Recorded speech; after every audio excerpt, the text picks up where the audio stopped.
Seja bem-vindo a Metafisicamente.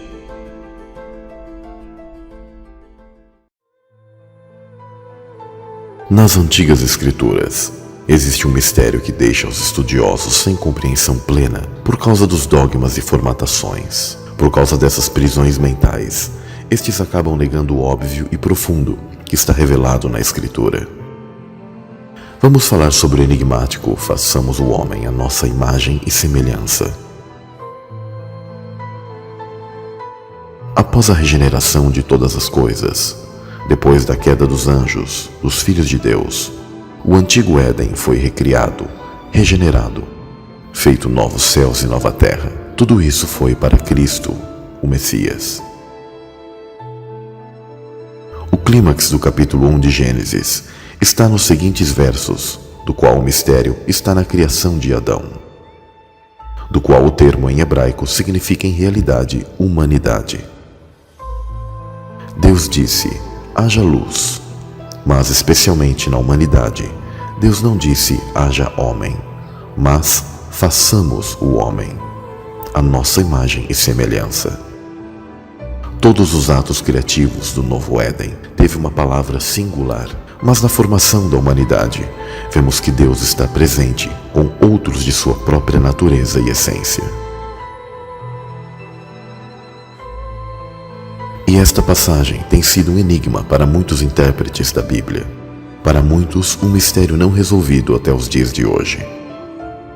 E por que Deus não se referiu à ação do verbo em singular, mas usou um plural muito claro? Para estudiosos que afirmam que Deus é um, é muito difícil interpretar o plural nós, ou façamos, do qual se refere a Deus. Deus se refere a si mesmo com o termo em plural através da palavra Elohim. O termo Deus em singular é El, Eloá, mas Elohim é plural, significando deuses. O termo Elohim aparece nas escrituras mais de 2.500 vezes. Poderia o termo ter algum sentido mais profundo? Alguns, para tentarem escapar deste mistério, inventam que isso seria um plural majestático, mas tal conceito é errôneo e a língua semítica antiga não possuía tais questões, mas era mais literal e profunda do que podemos imaginar. Para entender este mistério, é necessário entender a intenção de Deus que criou todas as coisas. Digno és, Senhor, de receber glória e honra e poder, porque tu criaste todas as coisas, e por tua vontade são e foram criadas. No nosso mundo, todos os organismos da terra são frutíferos, férteis, fecundos. Todos esses organismos dão vida aos seus jovens, aos seus semelhantes. Aqui descobrimos uma regra, um padrão divino que se reflete desde os céus para a terra. Pássaros nos céus têm seus pais e suas mães. Animais aquáticos, como mamíferos e peixes, possuem seus pais e suas mães. Leões nos campos possuem seus pais e suas mães. Até mesmo plantas também possuem o mesmo processo de masculino e feminino. O mesmo para os humanos. Existe um pai e uma mãe que dão à luz a um bebê. Mesmo que hoje exista a corrupção de casais do mesmo sexo querendo supostamente ter um bebê. Mas tal coisa é abominação a Deus, pois é macho e fêmea o padrão da vida, o padrão celestial. Ninguém pode nascer nessa terra sem seu pai e sua mãe. Deus decretou este princípio que sempre há um pai e uma mãe. Muitos dos organismos da terra seguem essa regra do Criador. Este incrível mistério da vida tem sido provado pela ciência.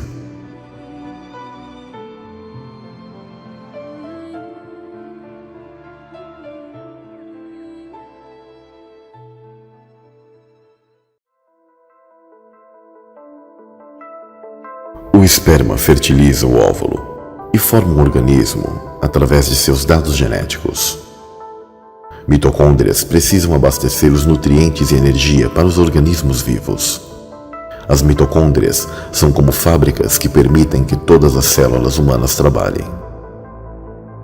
Sem as mitocôndrias não haveria energia. Em outras palavras, não haveria vida. As mitocôndrias são responsáveis por produzir a energia necessária para as células e são herdadas das mães. Todos os seres herdam características de seu pai e de sua mãe, metade. Contudo, o óvulo fertilizado não possui nenhuma mitocôndria dos pais, mas somente das mães. Esta é a herança materna da mitocôndria. Mitocôndrias são definitivamente de nossas mães. Mitocôndrias lembram sempre minha mãe, que me abraça calorosamente em seus braços. Ela falece, mas suas mitocôndrias sempre estarão em meu corpo. O gene da vida só existe nos corpos de nossas mães. Passam para as próximas gerações somente pelas mães. Isso significa que a vida não pode prosseguir sem as mães. Mesmo nesse momento, muitos organismos estão recebendo os genes de suas mães em vários lugares.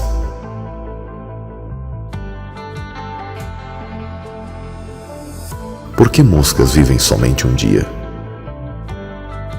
É porque elas recebem a vida de um dia de suas mães. E por que tartarugas vivem mais de 100 anos? Porque elas recebem 100 anos de suas mães. Árvores vivem muito e muitos anos, e nós recebemos a média de 70 a 80 anos que recebemos de nossas mães. Então, através de quem podemos receber vida eterna?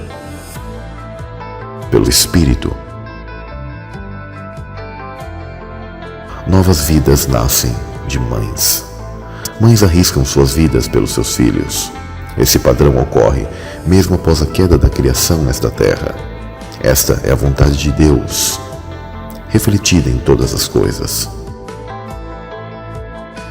Sendo este o princípio do mundo natural, qual é o princípio do mundo espiritual? Pois agora entendemos que em Gênesis 1:26, quando Deus se refere ao plural nós, ou seja, façamos, é a revelação da unidade da família divina no reino dos céus.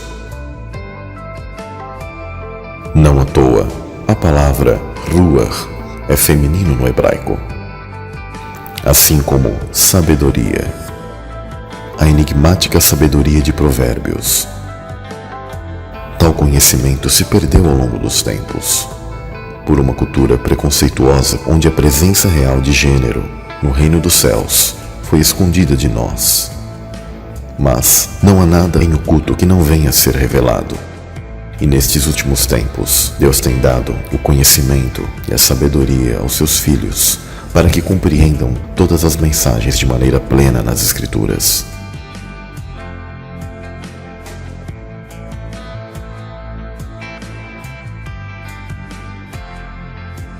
Qual é a aparência dos seres que foram criados à imagem e semelhança de Deus, chamado Elohim, ou deuses?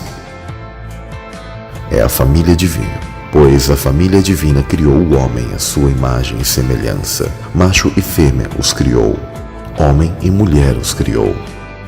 Então Deus criou a sua imagem, tanto masculina e de seu espírito, que reflete sua contraparte feminina, chamado nas escrituras antigas de sabedoria.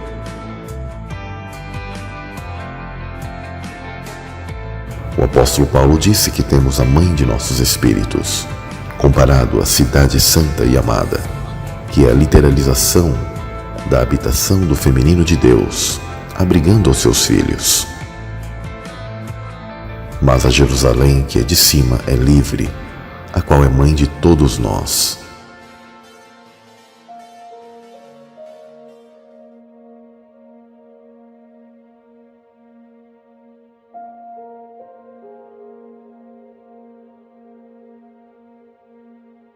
O porquê teólogos não sabem responder o uso plural na Escritura é porque negam o princípio feminino que acompanha a Deus, o Pai, nas Escrituras.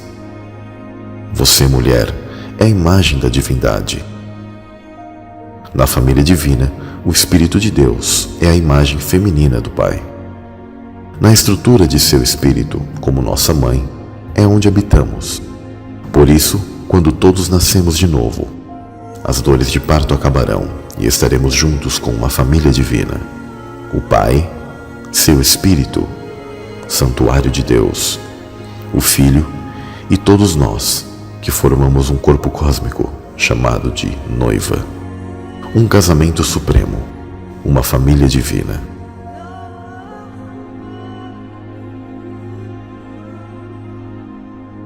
Se você puder, faça essa oração comigo. Pai, sou peregrino nesta terra e não posso voltar ao ventre de minha mãe onde nasci da água, na bolsa de minha mãe, em meio ao líquido amniótico, do qual o batismo representa tal lindo e profundo momento. Mas necessito que teu Espírito, que está constantemente clamando por mim, que me gere e me faça nascer do teu Espírito, que eu herde a tua essência, pois hoje, como filho pródigo, não sou digno de ser chamado teu filho, mas que o Senhor me aceite e me receba e perdoe os meus pecados. Em nome de Jesus Cristo, teu Filho, Yeshua HaMashiach, eu te peço e te agradeço. Amém.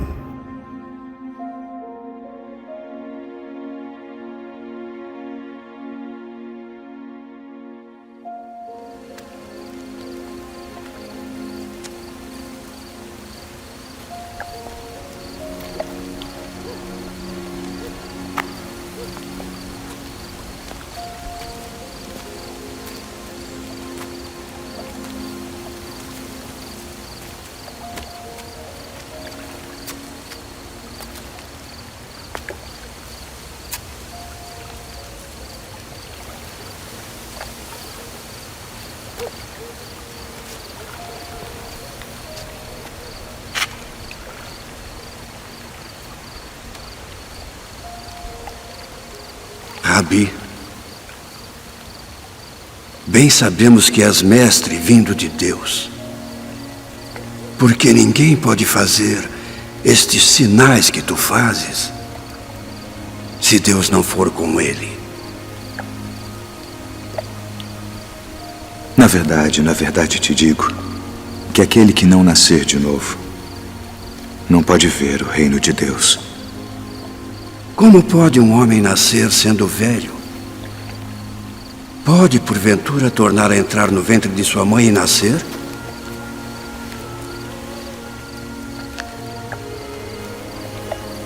Na verdade te digo que aquele que não nascer da água e do Espírito não pode entrar no reino de Deus. O que é nascido da carne é carne, e o que é nascido do Espírito é Espírito. Não te maravilhes de te ter dito: necessário vos é nascer de novo.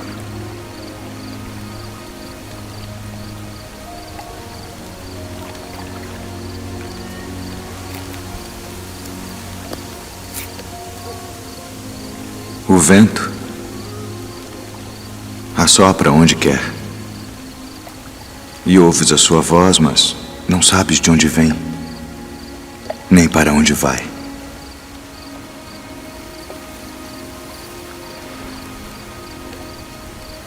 Assim é todo aquele que é nascido do Espírito. Como pode ser isso? Tu és mestre de Israel e não sabes isto. Na verdade te digo que nós dizemos o que sabemos e testificamos o que vimos, e não aceitais o nosso testemunho. Se vos falei de coisas terrestres e não crestes, como crereis se vos falar das celestiais?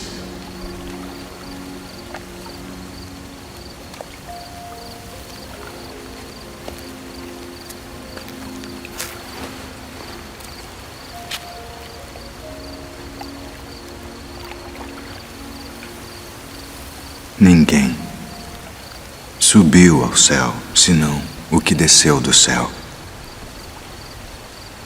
o Filho do Homem que está no céu. E como Moisés levantou a serpente no deserto, assim importa que o Filho do Homem seja levantado, para para que todo aquele que nele crê não pereça, mas tenha a vida eterna. Porque Deus amou o mundo de tal maneira que deu o seu Filho unigênito, para que todo aquele que nele crê não pereça, mas tenha a vida eterna. Porque Deus enviou o seu Filho ao mundo não para que condenasse o mundo, mas para que o mundo fosse salvo por ele. Quem crê nele não é condenado, mas quem não crê já está condenado, porquanto não crê no nome do unigênito Filho de Deus. E a condenação é esta: que a luz veio ao mundo e os homens amaram mais as trevas do que a luz, porque suas obras eram más. Porque todo aquele que faz o mal odeia a luz e não vem para a luz, para que as suas obras não sejam reprovadas. Mas quem pratica a verdade vem para a luz, a fim de que as suas obras sejam manifestas, porque são feitas em Deus.